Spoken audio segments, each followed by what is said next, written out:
બચત. આ શબ્દ સાંભળવામાં જેટલો નાનો લાગે છે ને સાહેબ, એનું વજન એટલું જ વધારે છે. અને ક્યારેક ને ક્યારેક તમારા જીવનમાં તમારા પપ્પા મમ્મી કે પછી તમારા દાદા દાદીએ તમને એવો ટોન્ટ તો માર્યો જ હશે કે અમે તો પેટે પાટા બાંધીને એટલી બચત કરી, ત્યારે જ જઈને તો આ ઘર મિલકત ઊભી થઈ, બધા બાળકોના લગ્ન થયા અને આજે તમે બધા સેટલ છો. ઇટ્સ ઓકે યાર, એમણે ખરેખર મહેનત કરી છે અને બચત પણ કરી છે. પણ આજના સમયમાં બચત કરવી કેવી રીતે? કારણ કે મોંઘવારી તો જુઓ, ખર્ચા તો જુઓ, અને એટલા જ માટે આ પ્રશ્ન બધાને સતાવે છે કે ભૈયા સેવિંગ્સ કરે તો કરે કેસે?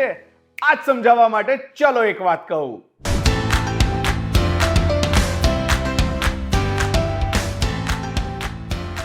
હેલો, નમસ્કાર, આવી ગયો છું ફરી એકવાર. મારું નામ છે રોકી, લઈને એક અમેઝિંગ વાત. મોંઘવારી અને વધારે પડતા ખર્ચાના આ સમયમાં બચત કરવી કઈ રીતે, એ આજે આપણે બહુ જ સરસ મજાના કેલ્ક્યુલેશનથી અને ઇઝી સ્ટેપ્સથી સમજવાના છે. તો ચલો પછી શરૂ કરીએ. સ્ટેપ નંબર 1, સૌથી પહેલા તો તમારું બજેટ બનાવો.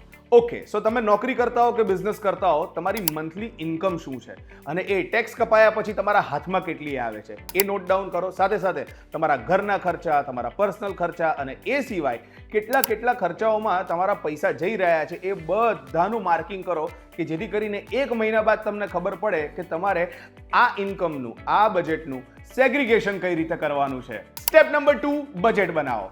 ટેક્સ કપાયા પછી તમારા ખિસ્સામાં જેટલી પણ અમાઉન્ટ આવી રહી છે એનું એક બજેટ બનાવો. કેવી રીતે? 3 ભાગમાં, 50%, 30% અને 20%. હવે આ કરવાનું કારણ કેમ? કે જેથી કરીને તમને ખબર પડી શકે કે તમે ક્યાં ક્યાં કેટલો ખર્ચો કરી શકો છો અને ક્યાં ક્યાંથી તમે પૈસો બચાવી શકો છો. જેમ કે 50% તમે પૈસા તમારા અનઅવોઇડેબલ ખર્ચાઓ માટે સેગ્રીગેટ કરો, જેમ કે ઘરમાં તમારે કરિયાણું લાવવાનું છે, તમારે મંથલી બિલ્સ ચૂકવવાના છે અને વગેરે વગેરે વગેરે.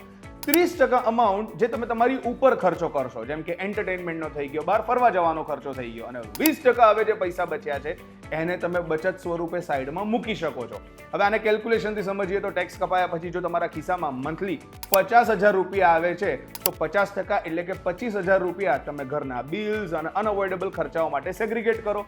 30% એટલે કે 15,000 રૂપિયા તમે તમારા પર્સનલ એન્ટરટેનમેન્ટ માટે કે ગ્રૂમિંગ માટે સ્પેન્ડ કરી શકો છો, અને 20% એટલે કે 10,000 રૂપિયા જેની તમે બચત કરી શકો છો. સ્ટેપ નંબર 3, અનનેસેસરી ખર્ચા પર કાપ મૂકો. ભાઈ, જેવી રીતે અમુક લોકોને આદત હોય છે કે ભાઈ અઠવાડિયામાં 2-3 વખત તો કોફી શોપ જવું જ પડશે અથવા તો રેસ્ટોરન્ટમાં જવું જ પડશે, તો આ ખર્ચાને અવોઇડ કરી શકાય એમ છે. ઘણી વખત લોકો આવા જ ખર્ચાઓની પાછળ પોતાની બચત વાપરી નાખતા હોય છે અને પછી જ્યારે જરૂર પડે ત્યારે લોકો પાસે હેલ્પ માંગતા હોય છે. સો તમે જો ઇફ ઇન કેસ મંથલી 2,000 રૂપિયા પણ બચાવો છો તો વર્ષના 24,000 ક્યાંય નહીં. પછી કોની સામે તમારે હાથ ફેલાવવાની જરૂર છે બોસ?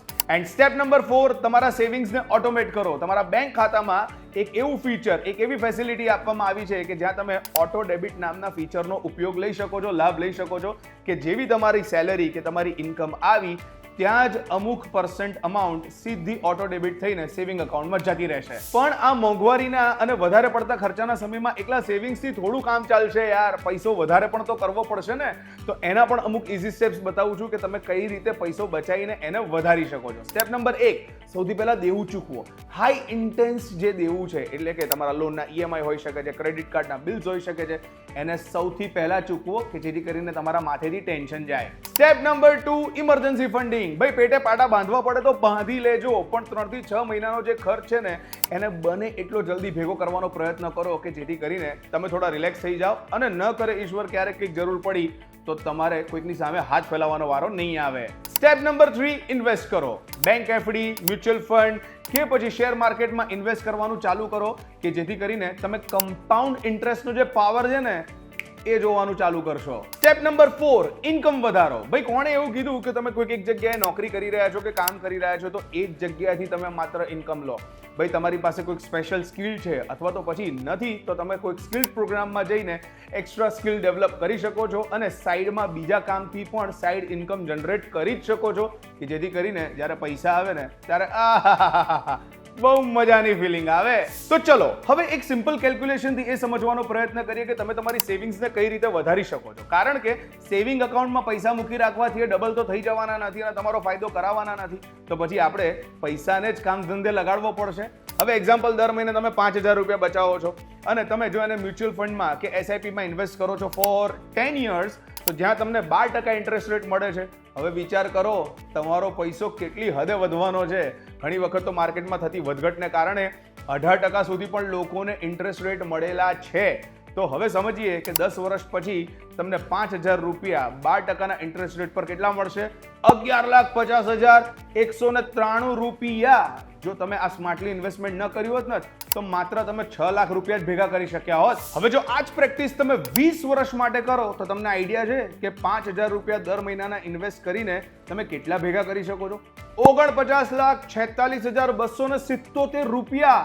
જો તમે આને આવી રીતે સ્માર્ટલી ઇન્વેસ્ટ ના કર્યું હોત તો 20 વર્ષ પછી પણ તમે માત્ર 12 લાખ રૂપિયા જ બચાવી શક્યા હોત. Now that's called the power of compounding. So આવી જ રીતે તમે તમારા પૈસાની બચત કરી શકો છો અને એને સ્માર્ટલી ઇન્વેસ્ટ કરીને ડેફિનેટલી એમાં સરસ મજાનો વધારો લઈ શકો છો. અચ્છા, સમય જતા જતા તમારો એક્સપિરિયન્સ પણ વધતો જશે, તમારું પ્રમોશન પણ થતું જશે. સો તમારું જ્યારે ઇન્કમ વધશે ત્યારે આ પ્રકારના ઇન્વેસ્ટમેન્ટમાં અને બચતમાં પણ તમે વધારો કરી જ શકો છો. બટ સ્ટીલ જો તમારે વધારે માહિતી જોઈતી હોય, એક્સપર્ટ કમેન્ટ્સ જોઈતી હોય તો ગૂગલ પર જઈને તમે બહુ સિમ્પલ રીતે ઘણા બધા એક્સપર્ટ આર્ટિકલ્સ વાંચી શકો છો. જેમ કે ગૂગલ પર જઈને સર્ચ કરો how to build personal wealth અથવા તો પછી how to build wealth fast. આવું ટાઈપ કરતા તમને ઘણા બધા આર્ટિકલ મળશે, લાઈક ઇન્વેસ્ટોપીડિયા થઈ ગયા, રામસે સોલ્યુશન્સ થઈ ગયું, સ્માર્ટ એસેટ થઈ ગયું, જ્યાં ઘણા બધા એક્સપર્ટ્સ છે બહુ જ સરસ મજાના રસ્તાઓ બતાવ્યા છે અને તમને ગાઈડન્સ આપ્યું છે કે કઈ રીતે તમે તમારા પૈસા બચાવીને એને સારી જગ્યાએ ઇન્વેસ્ટ કરીને આ સમયમાં જ્યાં મોંઘવારી અને ખર્ચો પુષ્કળ છે ત્યાં પણ અમેઝિંગ સેવિંગ્સ કરી શકો છો. હાય, મારું નામ છે રોકી. આજનો વિડીયો તમને કેવો લાગ્યો? Please do let us no in the comment section. અને સાથે સાથે વીટીવી ડિજિટલની યુટ્યુબ ચેનલને ફોલો, સબસ્ક્રાઇબ કરવાનું મિસ ના કરતા. બેલ આઇકન તો ખાસ દબાવજો ને નેક્સ્ટ વિડીયોમાં આવી જ રીતે એક અમેઝિંગ ઇન્ફોર્મેશન સાથે ફરી મળીએ.